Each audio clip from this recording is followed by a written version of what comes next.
The next 5 weeks were a blur of work. Caleb and Elena labored from dawn until well past dark, repairing everything that could be repaired, improving everything that could be improved. The fence line stood strong and true. The barn gleamed with fresh whitewash. The goats thrived under their combined care, their milk production increasing until Elena was selling surplus in town. The town noticed. Whispers changed tone, not entirely friendly, but grudging respect crept in. The widow Martinez stopped Elena on the street to ask about her goats. The feed store owner complimented her on the property improvements. Even Father Domingo nodded approvingly when he saw her at Sunday Mass. But Marcus wasn't finished. 2 days before the bank inspector was scheduled to arrive, Caleb rode back from town with a newspaper and a grim expression. "What is it?" Elena asked, worry flooding through her. Caleb handed her the paper, folded to the legal notices section. There, in small print, was a notice of claim. Marcus Santiago versus Elena Morales, regarding disputed property boundary and water rights. Elena's hands shook as she read. "He's claiming my north pasture. He's saying the boundary markers are wrong, that his family has historical claim to the water access. Can he do that? He can try, and if the bank sees an active legal dispute, they'll never extend my loan. They'll call it too risky." Elena sank onto the porch steps, the paper crumpling in her fists. "He's going to take everything." Caleb sat beside her, his jaw tight. "No, he's not. We'll fight this." "How?" "I can't afford a lawyer. I barely have enough to make the payment if they grant the extension. Then we go to the town council meeting tonight. We make the case public. We show everyone what he's doing and why." Elena looked at him, fear and hope warring in her chest. "They won't listen to me. They barely tolerate me as it is. They'll listen to the truth." Caleb took her hand. "And you won't be alone. I'll be right there with you." The town hall was packed. News of the dispute had spread quickly. Small-town gossip traveled faster than wildfire. Elena walked down the center aisle with Caleb at her side, feeling every eye on her, hearing the whispers that followed like a wake. Marcus sat in the front row with 2 lawyers from the city, his expression confident. The mayor, Robert Thornton, a barrel-chested man who'd known Elena's father, called the meeting to order. "We're here to discuss the boundary dispute between Marcus Santiago and Elena Morales. Mr. Santiago, you filed the claim. The floor is yours." Marcus stood, smooth and polished. He presented his case with practiced ease. Historical documents, surveys from 50 years ago, a testimony from elderly residents about where the boundary used to be. He painted a picture of Elena as a struggling newcomer who'd mistakenly claimed land that wasn't hers. Elena felt her hope crumbling with each word. Then it was her turn. She stood on shaking legs, facing a room full of people who'd watched her grow up, who'd judged her, who'd whispered about her curse. She opened her mouth and found her voice caught in her throat. Caleb's hand found hers beneath the table, squeezing once. Elena breathed deep and began. "My father bought this land 23 years ago. He paid fair price to William Garrett, who held clear title going back to the original Mexican land grant. The boundary markers were set by a licensed surveyor and witnessed by 3 town residents, including Mayor Thornton's predecessor." She pulled out the original deed, the survey map, the receipts her father had kept meticulously. "Every marker is exactly where it was placed in 1902. Not one has been moved. Mr. Santiago's claim relies on documents from 1875 before the official survey, before the territory became a state, before modern property law applied." Murmurs rippled through the room. Marcus's confident expression flickered. "But this isn't really about boundary markers," Elena continued, her voice growing stronger. "This is about a man who walked away when things got hard, who's now trying to take what he didn't want to help build. This is about someone using the legal system to punish a woman for not being weak enough to need him." "That's not true," Marcus objected, standing. "This is about historical justice." "Historical justice?" Elena's voice cut through the room like a whip. "My mother crossed a desert with me in her arms to get here. My father worked 20-hour days for 2 decades to pay for this land. I've spent the last 14 months bleeding for every inch of that property. Don't talk to me about justice when what you really mean is revenge." The room erupted in arguing voices. Mayor Thornton banged his gavel. "Order! Miss Morales, do you have evidence to support your boundary claim?" "I have the original survey. I have my father's deed. I have—" Elena's voice caught. Caleb stood. "And I have this." He pulled out a worn journal, its leather cover cracked with age. "This belonged to William Garrett. I found it in the Redstone Library archive last week when I was researching property records. It's his daily diary from 1902. He opened it to a marked page and read aloud. "Today sold the north 40 acres to Miguel Morales. Good man, fair price. Set the boundary markers myself with the surveyor. They're true and clear. Santiago tried to convince me to sell to him instead. Offered more money. But Morales got here first, and I'm a man of my word. Besides, Morales will work the land. Santiago just wants to expand his holdings." Silence fell over the room. Marcus's face went white. "That doesn't prove anything. That's just one man's opinion. It's a contemporary account from the original landowner," Caleb said quietly. "Written on the day of the sale. Before any dispute existed. Before anyone had reason to lie." Mayor Thornton took the journal, examining it carefully. His expression grew thoughtful. He looked at Marcus, then at Elena, then back at the journal. "This evidence supports Miss Morales's claim," he said finally. "The original survey stands. The boundaries are as recorded. Mr. Santiago, your claim is denied." The room exploded in conversation. Marcus stood rigid, his lawyers gathering papers with sharp movements. He looked at Elena across the room, and she saw something crumble in his expression, not just defeat, but the recognition that he'd lost something more important than land. Elena felt tears streaming down her face. Caleb's hand squeezed hers again, anchoring her. "There's one more thing," Mayor Thornton said, and the room quieted. "I've reviewed Miss Morales's recent improvements to her property. The repairs, the increased production, the care of her livestock. I've also received a letter from the bank inspector." Elena's heart stopped. "The inspector came early, did a preliminary review yesterday." The mayor's weathered face softened. "He's recommending the bank extend your loan, Miss Morales. He says you've demonstrated exceptional stewardship of the property and have a clear path to profitability. Congratulations." The room erupted in applause, not universal, but enough. The widow Martinez smiled. Father Domingo nodded. Even some who'd whispered cruel things looked grudgingly approving. Elena couldn't speak, couldn't breathe, could only feel Caleb's arms come around her as she collapsed into sobs of relief and joy and exhaustion. "You did it," he whispered against her hair. "You saved your ranch." "We did it," Elena corrected. "We saved our ranch." She felt him still, then heard the catch in his breath. "Our ranch?" Elena pulled back just enough to look at him.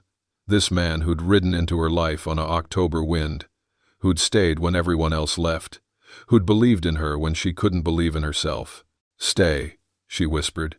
"Not just for now. Not just until the next crisis. Stay, and help me build something that lasts. Stay, and be my partner. Stay, and—" her voice broke. "Stay and love me, if you can." Caleb's eyes were bright with unshed tears. He cupped her face in his calloused hands and kissed her gentle, reverent, full of promise. "I already do," he said against her lips. "I think I have since the day I watched you climb that ladder in a storm, too stubborn to quit, too brave to ask for help. I'll stay, Elena, for as long as you'll have me, forever, if you mean it." "I mean it." Around them, the town hall had emptied, people filtering out into the night.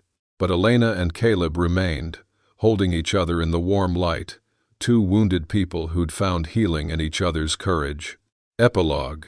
Spring came to the valley in a riot of wildflowers and new growth. Elena stood on her porch, their porch now, and watched Caleb work with the new herd of goats they'd purchased with the first real profit.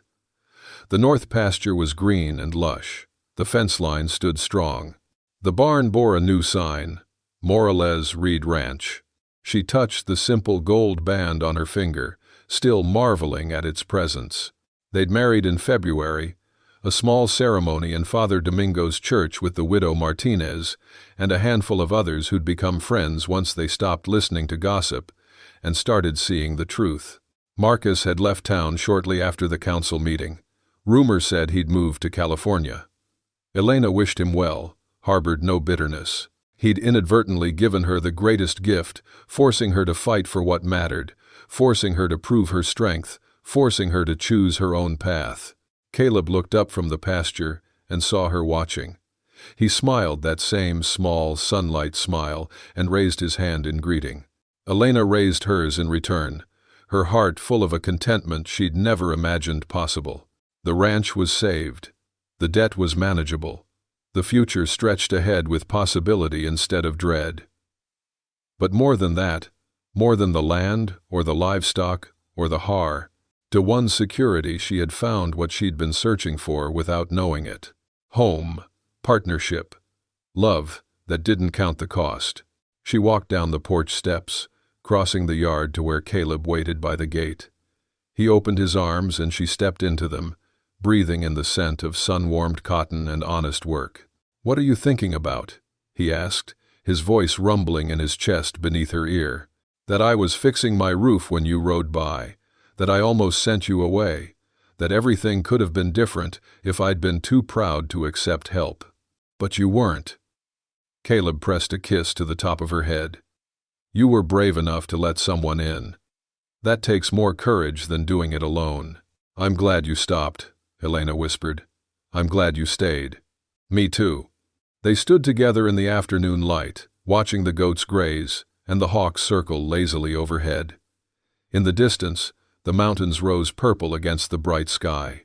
The air smelled of sage and possibility.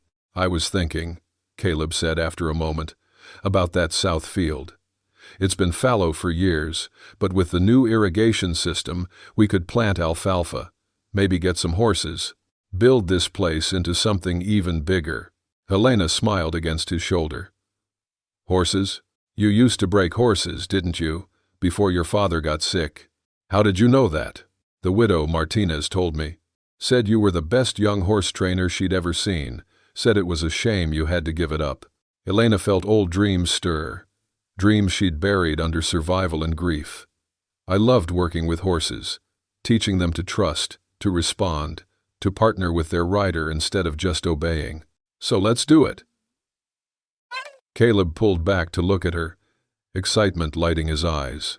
"Let's build something that honors all of you, the rancher, the trainer, the woman who knows what it means to gentle wild things with patience and respect. It would take money we don't have yet."